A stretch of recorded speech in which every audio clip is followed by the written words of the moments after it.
And రాజావారి రాణి గారి విషయంలోనే నాకు ఒక సీరియస్ క్వశ్చన్ ఉంది. సీరియస్ కాదు, ఇది పాజిటివ్ క్వశ్చనే. ఓకే.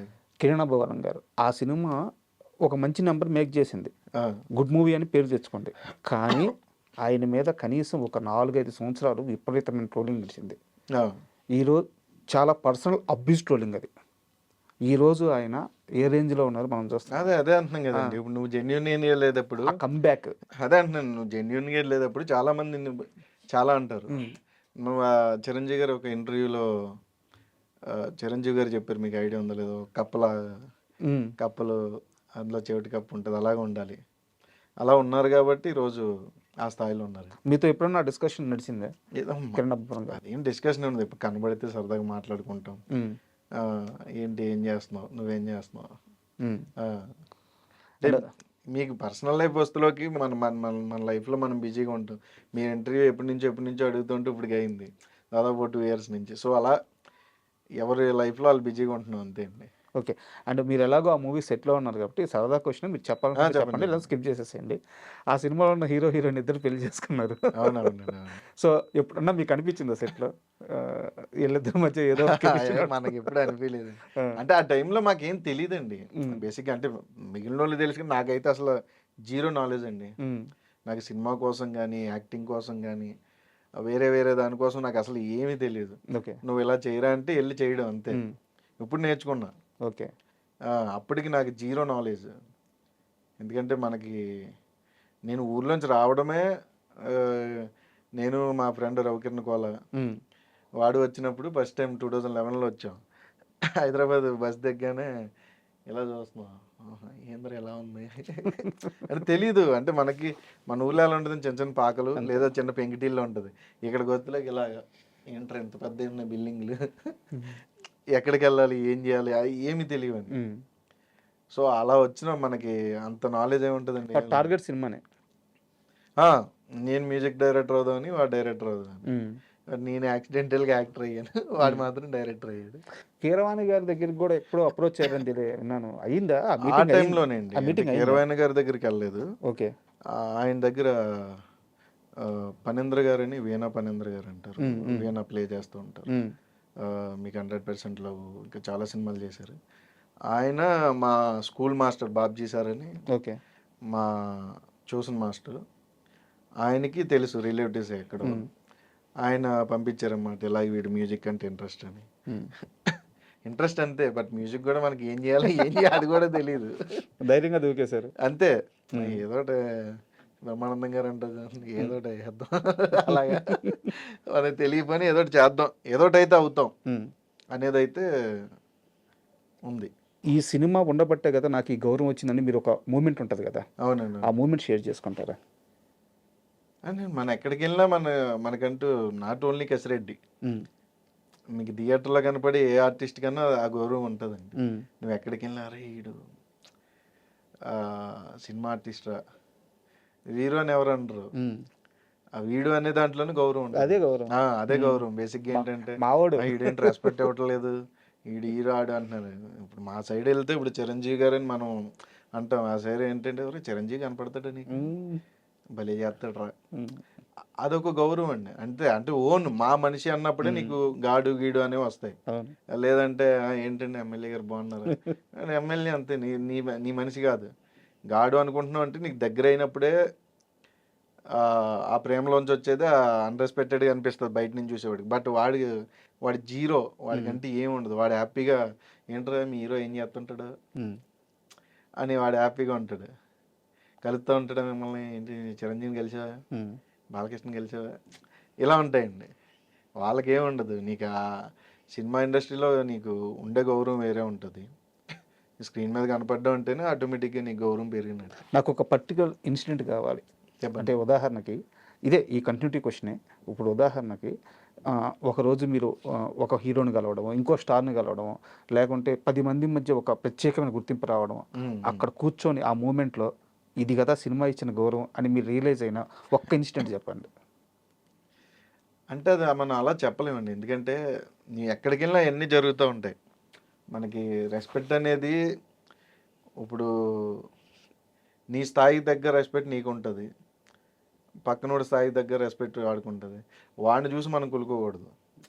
ఎందుకంటే వాడిని ఇంకా ఎక్కువ రెస్పెక్ట్ చేస్తున్నారంటే నువ్వు ఇంకా ఏదో చెయ్యాలి. నువ్వు దాని మీద ఫోకస్ చేయట్లేదు. నాకు ఉంది కదా ఏంటి చెప్పండి, దాని మీద ఆగిపోతున్నావు తప్ప వాడికి కావాల్సింది నీకు రావాలంటే నువ్వు వాడికి ఏదో ఒకటి చెయ్యాలి. నేను అలాంటి ఎక్స్పీరియన్స్ చేశాను తప్ప నాకు రెస్పెక్ట్ మీద ఇలాగని ఏం లేదండి. సినిమాలో కనపడడం అనేది ఒక రెస్పెక్ట్. నువ్వు మంచిగా ఉంటే మంచిగా ఉంటారండి. మంచిగా లేకపోతే ఏముండదు. నీకు చాలామంది వస్తారు, ఫోటో ఇవ్వండి అంటారు, ఫోటో ఇస్తాం. కొన్ని బిజీగా మనకి వాడికి తెలీదు మనం ఏ పొజిషన్లో ఉన్నాం అనేది. అక్కడికి వచ్చి ప్రేక్షకుడికి తెలీదు. వాడు వస్తాడు, అన్న ఫోటో అంటాడు, ఈ సీన్ అయిపోయి ఇస్తామంటే ఆగుతాడు, మళ్ళీ అడుగుతాడు. ఆ సీన్ అవ్వదు, మనకి ఆ పక్కన దాని మీద ఉంటుంది. వాడు వస్తాడు, చూస్తాడు, కొంచెంసేపు చూస్తాడు, అలా చేసి వద్దులేనా అని పోతాడు. అంటే వాడికి తప్పులేదు, వాడికి ఏంటి నేను అడిగాను ఇంచేపు నీ గురించి నిలబడే, వాడిది కూడా ప్రేమే. వాడిది ప్రేమ, అదొక రకం ప్రేమ ఆడిది. నాకు ఫోటో ఇవ్వలేదని కోపంతో వెళ్ళిపోతాడు. అంటే మనకేంటి ఇక్కడ సీన్ అవ్వలేదు, డైరెక్టర్ పక్క టెన్షన్ పడుతూ ఉంటాడు, ప్రొడ్యూసర్కి ఒక పక్క టెన్షన్ ఉంటుంది, ఇది అవ్వకపోతే ఏమవుతుంది అని. వాడికి అది ఉండదు. వాడు వస్తాడు, నేను వచ్చి నన్ను ఫోటో ఇవ్వలేదు అనేది వాడికి ఉంటుంది. ఇవన్నీ బ్యూటిఫుల్ మూమెంట్స్ ఏంటంటే ఆ సెట్లో ఉన్నప్పుడే తెలుస్తుంది. ఒక్కొక్కడు వస్తాడు, క్రౌడ్లో షూట్ జరుగుతూ ఉంటుంది, వాడు వచ్చి ఇలా ఫోన్ పెట్టుకుని రావడం ఇలా చెప్తాడు, అన్నది ఇలా అంటాడు, ఇలా చూస్తే చేసుకున్నా అయిపోయింది, ఆడి పని అయిపోయింది, ఫోటో వచ్చింది అంతే. అలా ఏంటంటే బ్యూటిఫుల్ మూమెంట్స్ చాలా ఉంటాయండి. ఆస్వాదిస్తున్నారు ఇవన్నీ, ఎంజాయ్ చేయడం అండి అంతే, మనకి ఏముండదు. అండ్ ఈ మొత్తం ప్రయాణంలో ఏ సినిమా తరువాత ఇక్కడ నేను ఓకే నా మార్క్ ఇక్కడ పడింది, ఇక నేను సక్సెస్ అయ్యాను ఇక్కడ అని ఏ సినిమా తర్వాత అనిపించింది? అదే రాజావారణి గారు అండి. అది చాలా లక్ ఉండాలి. అంటే అవును, ఫస్ట్ మూవీయే, ఫస్ట్ మూవీ తోటి పడిపోయిందండి, ఆ మార్క్ పడిపోయింది. దాని తర్వాత నేను నిలబడడానికి ఏం చేయాలనేది చేసుకున్నా. ఏం చేయాలరా అన్నప్పుడు ఓన్లీ గుడ్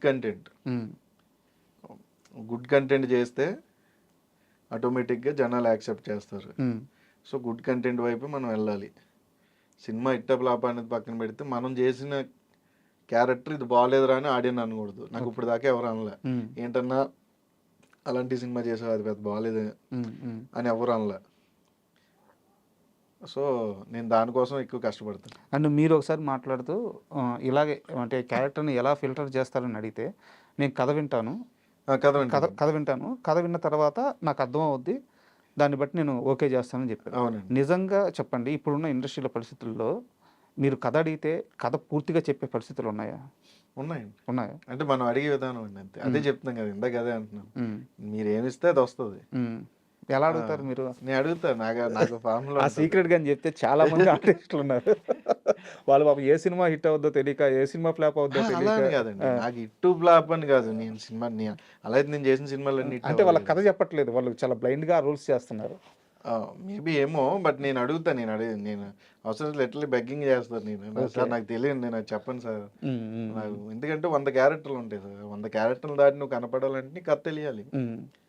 లేదంటే ఎవడొచ్చి ఎప్పుడు మాట్లాడతాడో తెలియదు కదా సినిమాలో.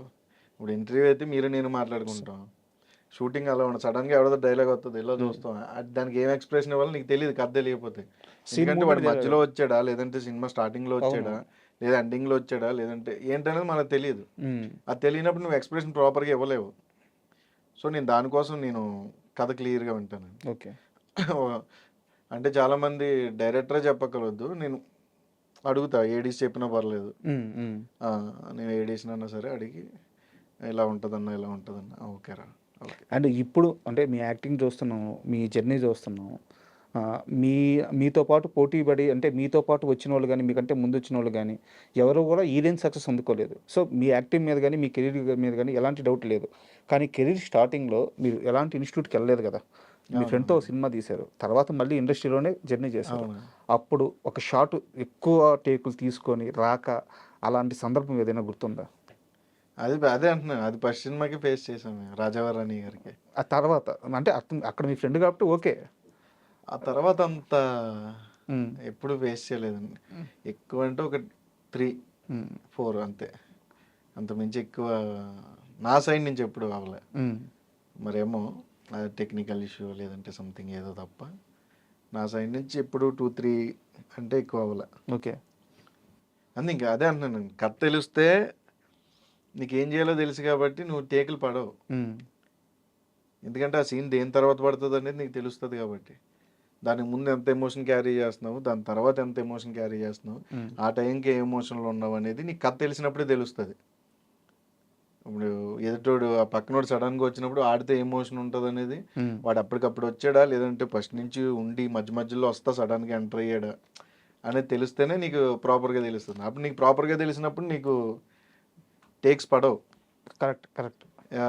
ఇప్పుడు మీరు చెప్పే మాటలన్నీ ఒక 2 సంవత్సరాల పాటు ఫిల్మ్ ఇన్స్టిట్యూట్లో కూర్చోబెట్టి ఒక 2 లక్షల రూపాయలు ఫీజు కట్టించుకొని నేర్పించేయి. మీకు ఎలా తెలిసినాయి, ఎలా వచ్చినాయి అసలు? అదే అంటున్నాండి. అంటే అబ్జర్వేషన్ ఈజ్ వెరీ ఇంపార్టెంట్ అండి. దేనికన్నా నువ్వు అబ్జర్వ్ చేయాలి ఎక్కువ థింగ్స్. ఎప్పుడు నీ చుట్టూ ఏం జరుగుతుంది 360 degrees. నేను ఖాళీగా కూర్చున్నా ఏదో ఒకటి అబ్జర్వ్ చేస్తూ ఉంటా. ఓకే, ఇలా మూవ్ అవ్వాలి, అలా మూవ్ అవ్వాలి. ఓకే, పెద్ద ఆర్టిస్టులు ఇలా చేస్తారు. డైలాగ్ చెప్పేటప్పుడు ఇక్కడ పాస్ తీసుకుంటారు ఇంత లెంతీ అయితే. ఈ షార్ట్ డైలాగ్ అయితే ఎలా చెప్పాలి, ఏ వేలో చెప్పాలి, అవన్నీ ఉంటాయండి. అలా మీకు చూసి అబ్జర్వ్ చేసి మీరు నేర్చుకున్న ఆర్టిస్టులు ఉంటారు కదా ఎవరో ఒకరు, అలా ఒకరిద్దరు పేర్లు చెప్పమంటే ఎవరి పేర్లు చెప్తారు? లేదు, చాలా మంది ఉన్నారండి. ఒకరిద్దరు రాజీవ్ పేర్లు. కనకాల్ గారు ఉన్నారు, ఓకే. నేను చేసిన వాళ్ళు. అజయ్ ఘోష్ గారు ఉన్నారు. హీరోల్లో నాకు దుల్కర్ ఉన్నాడు, విజయ్ దేవరకొండ గారు ఉన్నారు. ఇలా ఇప్పుడు రవితేజ గారు చేస్తున్నాం, రవితేజ గారు ఉన్నారు. ఇలా అంటే మనకి ఓన్లీ 1-1 చెప్పలేమండి. నీ తర్వాత వచ్చిన ఆర్టిస్ట్ నుంచి కూడా నువ్వు నేర్చుకుంటే ఉంటుంది. కరెక్ట్. అది ఇప్పుడు మనం జడ్జ్ చేయలేమండి. నీ తర్వాత వచ్చిన ఆర్టిస్ట్ కూడా నీకంటే బెటరే, బట్ ఎక్కడో ఏదో చిన్న ఆ టైము టైం అంతే. కరెక్ట్. సో అలా నీ చుట్టూ ఉండే ఆర్టిస్టులే నీకు గురువు. నాకు అంతే గురువులేండి. అంతే మీకు అంతే అండి. ఏదన్నా లెర్నింగ్ నుంచే వస్తుంది. మీకు ఆ లెర్నింగ్ ప్రాపర్గా ఉంటే వేరేది ఏం అవసరం లేదండి. అండ్ మీ కెరీర్ విషయానికి వస్తే బాగా ఇంపాక్ట్ ప్లే చేసిన సినిమా వచ్చేసి ఆయ్. సో అసలు ఆయ్ ఛాన్స్ ఎలా వచ్చింది, ఆ జర్నీ గురించి కాస్త చెప్పండి.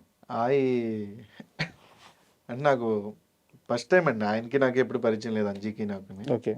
అంజీ గారు ఫస్ట్ టైం ఫోన్ చేసినప్పుడు అప్పటికి 2-3 హీరోలు. అప్పుడు నాకు ఓకే అన్నాను.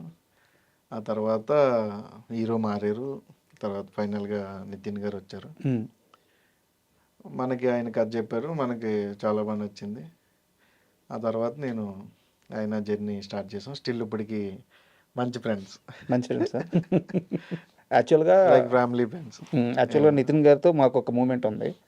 ఆయన్ని ఫస్ట్ తేజ గారు లాంచ్ చేయాలి. తేజ గారు లాంచ్ చేయాల్సి ఉంటే అది ఎందుకో పోస్ట్పోన్ అయిపోయింది. అంటే పోస్ట్పోన్ క్యాన్సిల్ సంథింగ్ ఏదో జరిగింది. ఆ ప్రాజెక్టు లేదు అని తెలిసిందనమాట. తరువాత వాళ్ళ ఫాదర్ స్టోరీస్ కోసం చూస్తున్నారంటే నేను నా ఫ్రెండ్ వెళ్ళి ఒక స్టోరీ నెరేషన్ ఇచ్చాం, వాళ్ళ ఫాదర్కి ఇచ్చాము.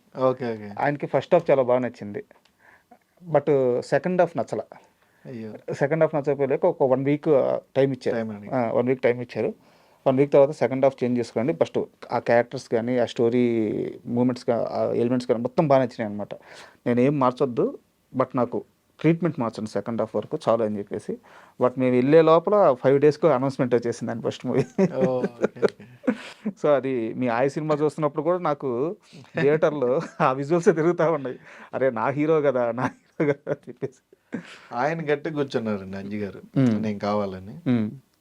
ఆయన సైడ్ నుంచి అంటే మనకి స్లాంగ్ గోదావరి స్లాంగ్ కదా, ఆయనకి కంఫర్ట్. అవునవును. ఈ ఆర్టిస్ట్ ఉంటే నాకు కంఫర్ట్గా ఉంటుంది. ఆయన స్టాండ్ తీసుకుని ఆయన నా గురించి, నేను ఆయన గురించి చేసినట్టే సినిమా చేశాను. బట్ ఆ సినిమా మీకు సక్సెస్ తీసుకొచ్చింది, ఆడియన్స్కి దగ్గర తీసుకెళ్ళింది, ఇదన్నీ ఓకే. ఇద్దరు పెద్ద స్టార్ హీరోల్ని ఒకేసారి మీకు ఎన్టీఆర్ గారిని, అల్లు అర్జున్ గారిని ఇద్దరిని ఒకేసారి పరిచయం చేసింది. అది చాలా బ్యూటిఫుల్ మూమెంట్ అండి. అప్పుడు మేము సడన్గా థియేటర్స్ తిరుగుతున్నాం. విజయవాడ నుంచి ఎన్టీఆర్ గారు కలుస్తానంటే అటు నుంచి అటే వెనక్కి వస్తాండి. అప్పుడే ఆంధ్ర తిరగలే.